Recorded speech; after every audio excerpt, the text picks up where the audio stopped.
尋晚即9月19號係美股1年4次嘅四巫日，即係股指期貨、股指期權、個股期貨同個股期權同一日結算。傳統上啲人會預期個市會好波動㗎，結果呢，唔單止冇大跌，道指、標普500、納指三大指數，甚至連代表中小型股嘅羅素2000指數全部一齊創咗收市歷史新高。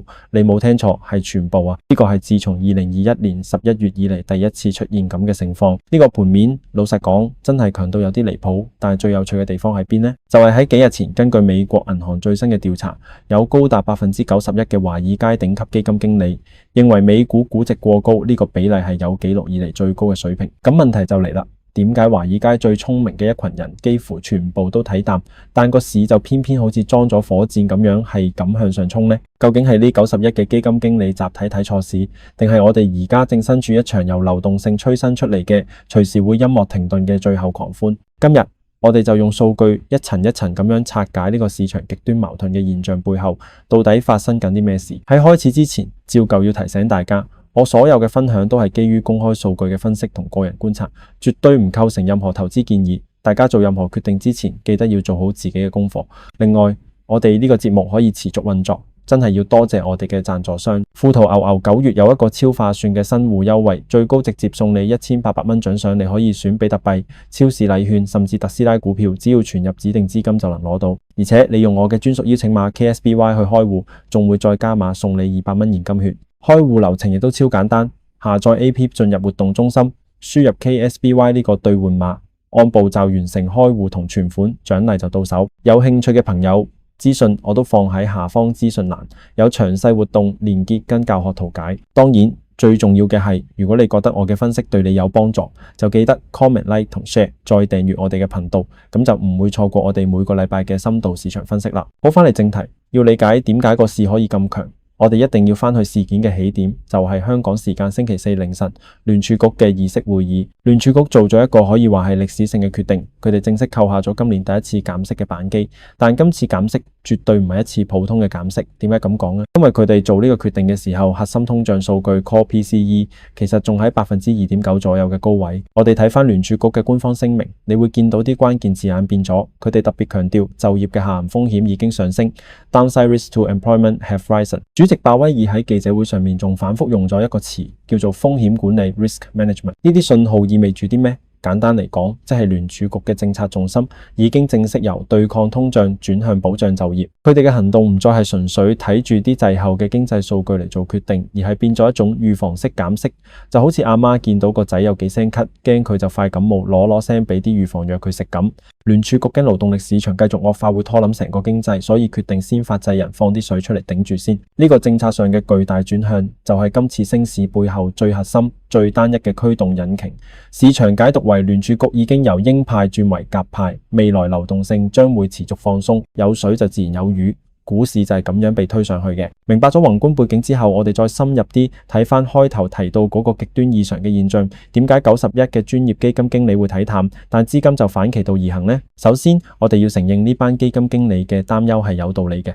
你睇翻張圖，代表認為美股估值過高嘅深藍色線喺9月份的確係飆升到91嘅歷史新高。由傳統嘅估值模型，例如市盈率嚟睇，美股確實係貴到離譜。但係市場就話咗俾我哋知一個殘酷嘅現實，資金根本唔在乎估值。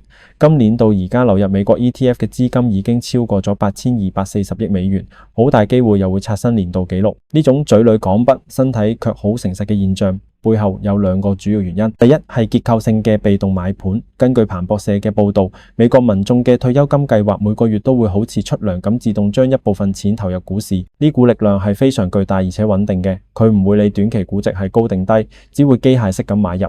呢啲錢形成咗一個強大嘅鐵底，令到市場跌極都跌唔深。第二就係典型嘅 FOMO 心態，即係害怕錯過 Fear of Missing Out。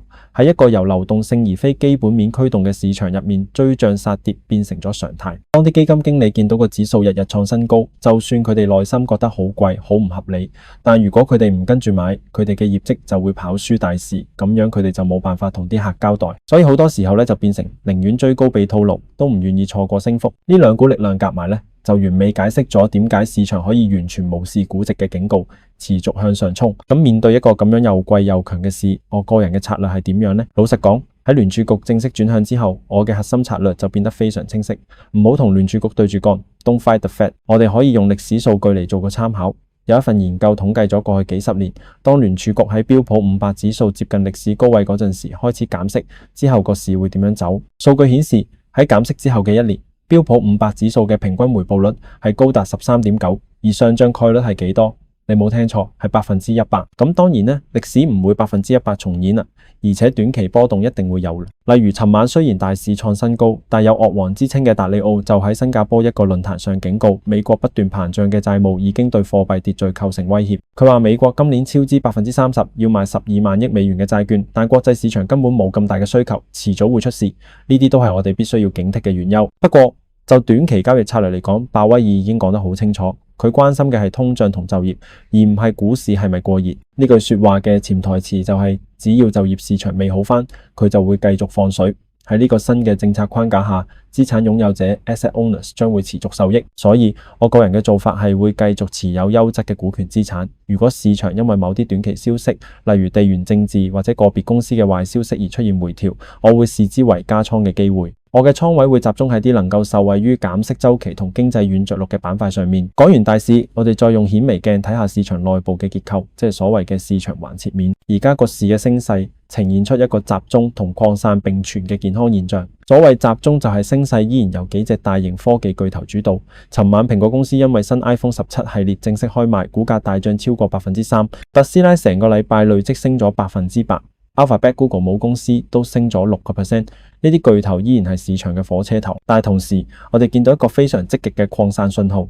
自從8月以嚟，代表中小型股嘅羅素2000指數，佢嘅表現已經明顯超越咗標普500呢個大盤。呢個係一個非常健康嘅信號，代表升勢唔再係淨係靠嗰幾間大公司，資金開始流向其他中小型股票，市場嘅寬度 market breadth 正在改善。華爾街普遍都預期，一旦減息週期確立，對利率更加敏感嘅小型股將會有更大嘅上升空間。另外，尋晚核能概念股都好火熱，例如 Oklo 同 Nano Nuclear 都繼續向上。呢個反映咗市場除咗 AI 之外，都開始發掘其他新嘅增長主題。當然，有強勢股就有弱勢股啦。成個禮拜計，7大科技巨頭入邊，得 Nvidia 一隻係逆市下跌嘅。半導體板塊整體表現都比較差，例如博通 Broadcom 呢個禮拜就跌咗4%。美光 Micron 喺創咗歷史新高之後，喺財報公佈前回落，呢啲都話俾我哋知，就算係牛市，板塊輪動都係非常快，揀錯股一樣會輸錢啦。另外，我諗同大家深入探討一個非常重要嘅主題，就係聯儲局內部嘅分歧同埋滯脹嘅陰影。雖然聯儲局減咗息，但如果你睇翻佢哋公布嘅最新利率點陣圖，你會發現一個好驚人嘅現象，佢哋內部嘅意見係極度分裂嘅。有位官員，市場估計係 Lisa Cook，竟然認為今年應該要加息，而另一位由特朗普任命嘅官員 Miran就覺得應該一次過減息1.25%。大佬啊，一個話要加息，一個話要勁減，呢種分歧係前所未見嘅。呢個代表聯儲局內部對未來經濟嘅路徑非常迷茫，佢哋嘅政策可預測性大大降低咗，呢個本身就係一種風險。更重要嘅係佢哋自己嘅經濟預測摘要 SEP 入邊，將2026年嘅 PCE 通脹預測由2.4%上調到2.6%，同時預計失業率會維持喺較高水平。呢啲數據組合埋一齊呢，其實就係一個典型嘅滯脹 stagflation 信號，即係經濟增長放緩，失業率上升，但係通脹就依然好頑固。市場點樣解讀呢？市場用腳投票。根據 CME FedWatch 嘅數據，市場交易員已經定價咗一個比聯儲局自己預期更激進嘅減息路徑。佢哋普遍預期到明年9月，聯儲局會再減息最少4次。換句話講，市場根本唔信聯儲局可以慢慢嚟，佢哋壓住緊勞動力市場嘅惡化速度，將會迫使鮑威爾加快減息嘅步伐。最後，我哋將視野拉闊啲，睇下全球宏觀市場嘅情況。喺聯儲局減息之後，最直接嘅反應就係美元。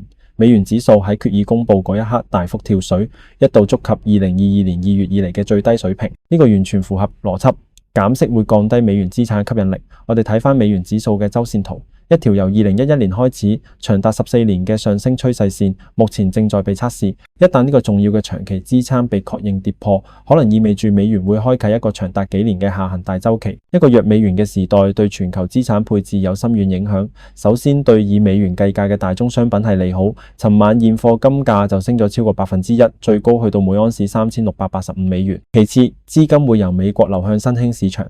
美銀嘅數據都顯示，截至9月17號嗰個禮拜，流入入新興市場基金嘅資金達到76億美元，創咗5月以嚟嘅新高。不過其他市場就冇咁好景。英鎊尋晚大跌，因為英國8月份嘅財政赤字遠超預期，加劇咗市場對佢哋財政狀況嘅擔憂。加密貨幣龍頭比特幣都回落咗2%左右，跌到去115000美元水平。呢啲都提醒我哋，雖然美股好強，但全球市場並唔係鐵板一塊，風險依然存在。好，總結一下今日嘅內容。我哋正身處一個由聯儲局歷史性政策轉向所驅動嘅牛市之中，呢個轉向嘅核心係將政策重心由抗通脹轉為保就業。呢個大背景對股票等風險資產構成咗潛在嘅長期支撐，但係同時呢，我哋亦都見到市場充滿矛盾啦。一邊係創紀錄嘅估值過高警告，另一邊係創紀錄嘅資金流入，一邊係聯儲局內部嘅巨大分歧，另一邊係市場壓住更激進嘅減息路徑。